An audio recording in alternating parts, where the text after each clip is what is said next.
बच्चों, कल की ही बात है। रमेश ने स्कूल से घर पहुंचकर अपनी साइकिल की चाबी को टेबल पर रख दिया। तभी उसका छोटा भाई सुरेश अपने हाथ में एक वस्तु लिए चाबी के पास जा पहुंचा और चाबी अचानक से उस वस्तु के चिपक गई। तो यह वस्तु क्या हो सकती है? यदि आपका सोचना है कि ये एक चुंबक थी, तो आपका सोचना बिल्कुल सही है। तो यह चुंबक क्या होती है? लोह, कोबाल्ट आदि धातुओं को आकर्षित करने के गुण को चुंबकत्व कहते हैं और जो पदार्थ चुंबकत्व के गुण दर्शाते हैं उन्हें हम चुंबक कहते हैं। अब इस चुंबक की खोज से संबंधित कई कहानियां हैं। एक प्रचलित यूनानी कहानी के अनुसार लगभग 4000 वर्ष पूर्व ग्रीस के मेग्नेसिया नामक गांव में मेग्नेस नामक एक चरवाह रहता था। एक दिन मेग्नेस पहाड़ों में अपनी भेड़ें चारा रहा था। वहीं अचानक मेग्नेस की छड़ी, जिसके नीचे के सिरे पर लोहे की टोपी लगी थी, एक काले रंग के पत्थर से चिपक गई। सबसे आश्चर्यजनक बात तो यह थी कि जब इस पत्थर के एक लंबे टुकड़े को धागे से लटकाया गया तो यह उत्तर दक्षिण दिशा में ठहर गया। बस इस घटना के बाद से उस चुंबकीय पत्थर को मेग्नेस चरवाहे के नाम पर मैग्नेटाइट के नाम से जाना गया और वहीं से चुंबक को अपना अंग्रेजी नाम मैग्नेट मिला। बच्चों, यह चुंबक दो प्रकार की होती है, प्राकृतिक और कृत्रिम चुंबक। प्राकृतिक रूप से मिलने वाले चुंबक को प्राकृतिक चुंबक कहते हैं, जैसे मैग्नेटाइट। प्राकृतिक चुंबक अनिश्चित आकार के होते हैं और उसमें चुंबकत्व भी बहुत कम होती है। इन्हें इच्छानुसार आकृति नहीं दी जा सकती है, इसलिए ये प्रायोगिक कार्यों में इसे उपयोग में नहीं लिया जाता है। तो चुंबकत्व को बढ़ाने के लिए कृत्रिम चुंबक बनाई जाती है। कृत्रिम चुंबक का निर्माण करने के लिए लोह चुंबकीय पदार्थ को अत्यधिक चुंबकीय क्षेत्र में रखा जाता है, जिससे लोह चुंबकीय पदार्थों में चुंबकीय गुण आ जाते हैं। कृत्रिम चुंबक दो प्रकार की होती है, स्थायी चुंबक और अस्थायी चुंबक। ऐसे लोह चुंबकीय पदार्थ जिनको एक बार चुंबकित करने के बाद वे एक लंबे समय तक चुंबकीय गुण दर्शाते हैं, उन्हें स्थायी चुंबक कहते हैं, जैसे टंगस्टन, कोबाल्ट, स्टील इत्यादि। और ऐसे चुंबक जो तब तक चुंबकत्व गुण दर्शाते हैं जब तक कि वे चुंबकीय बल में उपस्थित हो, उन्हें अस्थायी चुंबक कहते हैं। जैसे ही इन पर से इस चुंबकीय बल को हटा दिया जाता है तो इनमें चुंबकीय गुण समाप्त हो जाता है। यह अस्थायी चुंबक विद्युत घंटी, जनित्र, मोटर आदि में काम ली जाती है।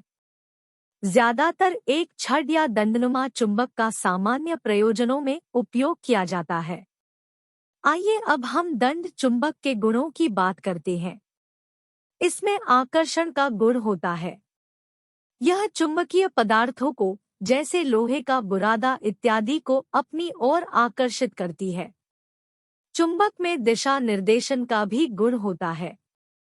एक चुंबक को स्वतंत्रतापूर्वक लटकाने पर वह सदैव उत्तर दक्षिण दिशा में ही ठहरती है। चुंबक के अंदर प्रत्येक सिरे के निकट एक ऐसा बिंदु पाया जाता है जहां चुंबकत्व सर्वाधिक होता है, इसे चुंबकीय ध्रुव कहते हैं। एक चुंबक के दो ध्रुव होते हैं, उत्तरी ध्रुव और दक्षिणी ध्रुव। दंड चुंबक के दोनों ध्रुवों की ध्रुव प्रबलता समान होती है। चुंबक की चुंबकीय ध्रुवता के निश्चयात्मक परीक्षण के लिए परस्पर प्रतिकर्षण का बल ही सार्थक होता है। चुंबक के दोनों ध्रुवों को मिलाने वाली रेखा चुंबकीय अक्ष कहलाती है। चुंबक के समान ध्रुवों में प्रतिकर्षण तथा विपरीत ध्रुवों में आकर्षण होता है।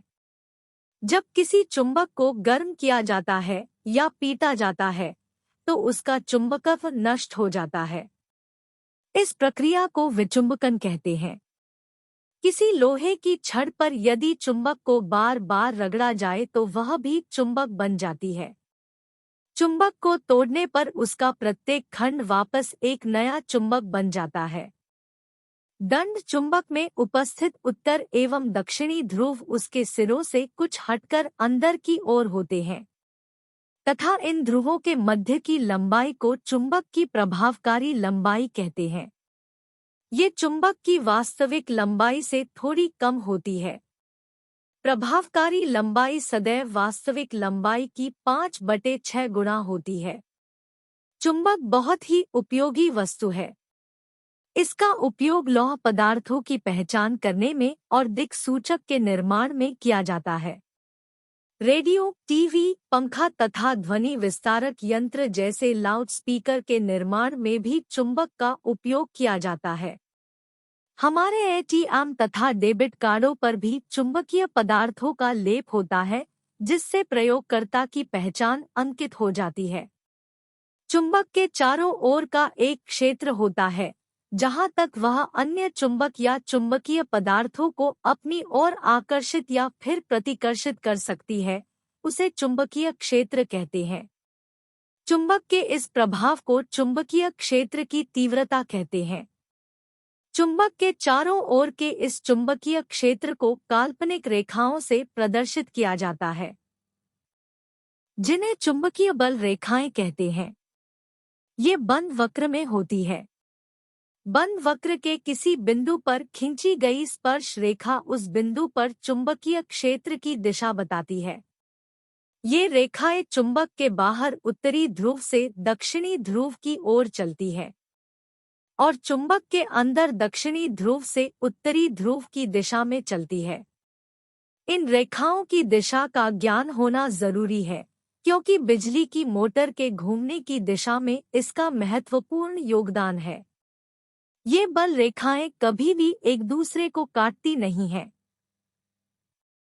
चुंबक के पास रेखाओं का घनत्व ज्यादा होता है और दूर जाने पर घटना शुरू हो जाता है।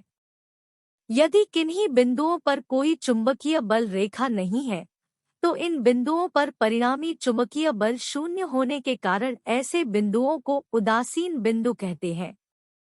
बल रेखाओं के लंबवत रखे इकाई क्षेत्रफल के पृष्ठ से गुजरने वाली चुंबकीय बल रेखाओं की संख्या को चुंबकीय फ्लक्स घनत्व कहते हैं। यह एक सदिश राशि है। किसी भी बंद पृष्ठ से संबद्ध चुंबकीय फ्लक्स का मान सदैव शून्य होता है। इसे चुंबकत्व में गाउस का नियम कहते हैं। किसी पदार्थ का वह गुण जिसके कारण पदार्थ को चुंबकीय क्षेत्र में रखने पर उसके अंदर चुंबकीय बल रेखाओं की संख्या में कमी या वृद्धि हो जाती है, उसे पदार्थ की चुंबकशीलता कहते हैं। किसी पदार्थ का वह गुण जो यह बताता है कि कोई पदार्थ कितनी आसानी से कितना अधिक चुंबकीय गुण ग्रहण कर सकता है, पदार्थ की चुंबकीय प्रवृत्ति कहलाता है। विद्यार्थियों, वैज्ञानिक फैराडे ने अपने प्रयोगों द्वारा ये निष्कर्ष निकाला कि सभी पदार्थों में चुंबकत्व के कुछ न कुछ गुण पाए जाते हैं।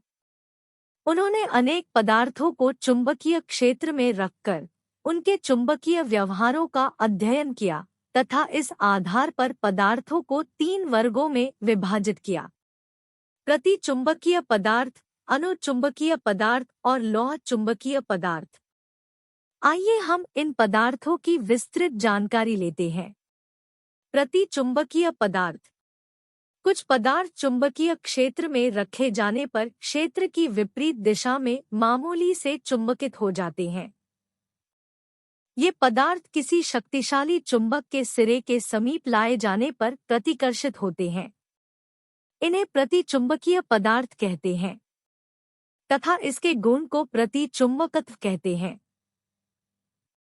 बिस्मिथ, जस्ता, तांबा, चांदी, सोना, हीरा, नमक, जल, पारा इत्यादि प्रतिचुंबकीय पदार्थ हैं। प्रतिचुंबकत्व का गुण ज्यादातर उन पदार्थों में पाया जाता है जिनके परमाणुओं में इलेक्ट्रॉनों की संख्या सम होती है तथा 2-2 इलेक्ट्रॉन मिलकर युग्म बना लेते हैं। प्रत्येक युग्म में एक इलेक्ट्रॉन का चक्रण दूसरे इलेक्ट्रॉन के चक्रण से विपरीत दिशा में होता है। इसलिए युग्म के इलेक्ट्रॉन एक दूसरे के चुंबकीय आघूर्ण को पूर्ण रूप से निरस्त कर देते हैं। इस प्रकार प्रति चुंबकीय पदार्थ के परमाणु का चुंबकीय आघूर्ण शून्य होता है।